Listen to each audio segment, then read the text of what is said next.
UP के रायबरेली में अखिलेश यादव की चुनावी रैली, योगी आदित्यनाथ पर साधा निशाना, कहा जो धुआं उड़ाते थे वो धुआं हो गए। पहले चरण में थोड़ी बहुत गर्मी निकाली थी और जिस समय बुंदेलखंड की जनता वोट डालेगी, भारतीय जनता के लोग सुन्न हो जाएंगे।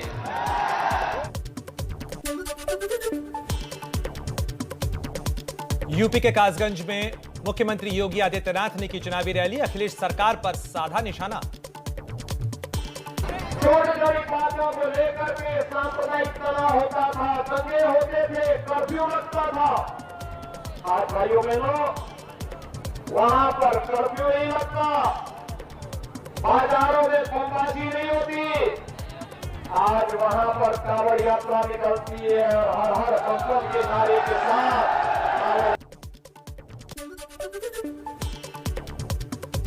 केंद्रीय मंत्री अजय मिश्रा टेनी के बेटे और लखीमपुर हिंसा के मुख्य आरोपी आशीष मिश्रा की आज हो सकती है रिहाई। किसान नेता राकेश टिकैत ने कहा, रिहाई के विरोध में जेल के बाहर धरना देंगे।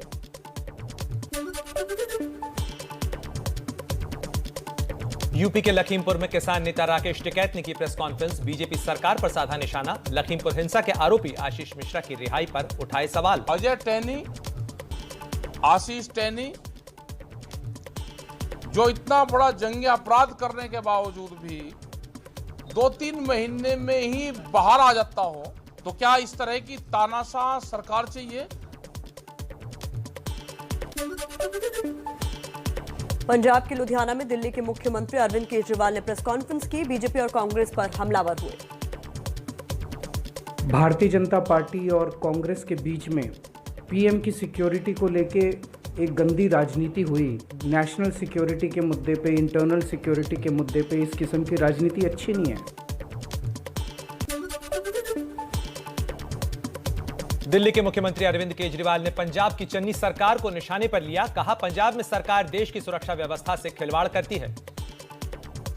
तो ये सब घटनाएं तब घटती है जब उधर के लोग इधर के कुछ लोगों को खरीद के अपने नापाक मंसूबों पे सफल हो जाते हैं। इसीलिए बहुत जरूरी है कि बॉर्डर स्टेट के अंदर एक ईमानदार सरकार बननी चाहिए। कांग्रेस महासचिव प्रियंका गांधी की मणिपुर के लिए वर्चुअल रैली, केंद्र सरकार पर मणिपुर से भेदभाव करने का आरोप लगाया। It is their mindset, which is a mindset where everything has to be uniform and everything has to be imposed from the center.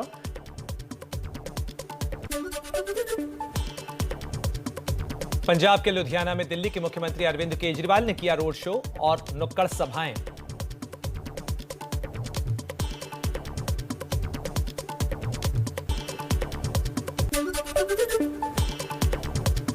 Jhansi में अखिलेश यादव का बयान, समाजवादी पार्टी की सरकार बनी तो गरीबों को पौष्टिक आहार, घी और सरसों का तेल देंगे। अगर उन्हें पौष्टिक आहार कैसे मिले, घी और सरसों के तेल का इंतजाम करना पड़ेगा, तो हम लोग इंतजाम करेंगे और 5 साल नहीं, समाजवादी सरकार जब तक रहेगी तब तक गरीबों को राशन देने का काम करेंगे। ओपी राजभर की पार्टी ने चुनाव आयोग को लिखी चिट्ठी, वाराणसी की शिवपुरी सीट से नामांकन के दौरान हमले का लगाया आरोप, डीएम और पुलिस आयुक्त को हटाने की। ये भारतीय जनता पार्टी के गुंडे हैं, ये योगी जी ने भेजा था, हमारी हत्या कराना चाहता है योगी, क्योंकि योगी को तकलीफ है कि इन्होंने पिछड़ों का आरक्षण लूटा। उसका खुलासा हमने बार बार आप लोगों के माध्यम से बराबर करता रहा। ओम प्रकाश राजभर के वकीलों को गुंडा कहने पर बीजेपी प्रवक्ता राकेश त्रिपाठी का बयान, कहा राजभर लोगों की भावनाएं भड़काते हैं, इसलिए उनका विरोध हुआ। करनी वैसी भरनी। ओम प्रकाश राजभर जब लगातार विवादित बयान देने का काम करते हैं, लोगों की भावनाओं को भड़काने का काम करते हैं, तो निश्चित तौर पर उनके खिलाफ इस प्रकार के प्रदर्शन होंगे।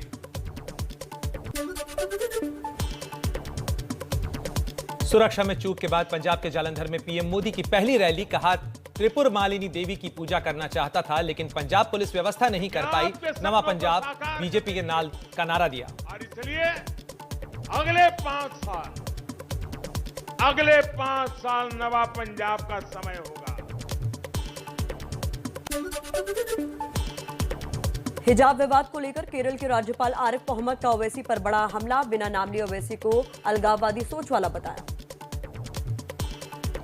इनके संस्कारों में, जिनकी नीयत में भारत के लिए नफरत है, भारत की एकता को तोड़ना चाहते थे, वो आज बदल गए हैं। मैं ये नहीं मानता।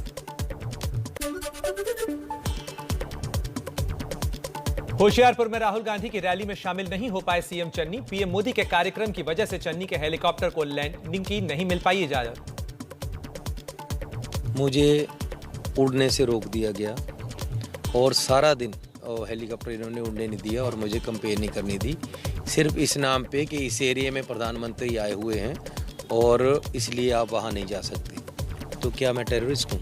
क्या मैं आतंकवादी हूँ कि मुझे उस एरिया में नहीं जाने देना जहाँ प्रधानमंत्री जी आए हुए हैं?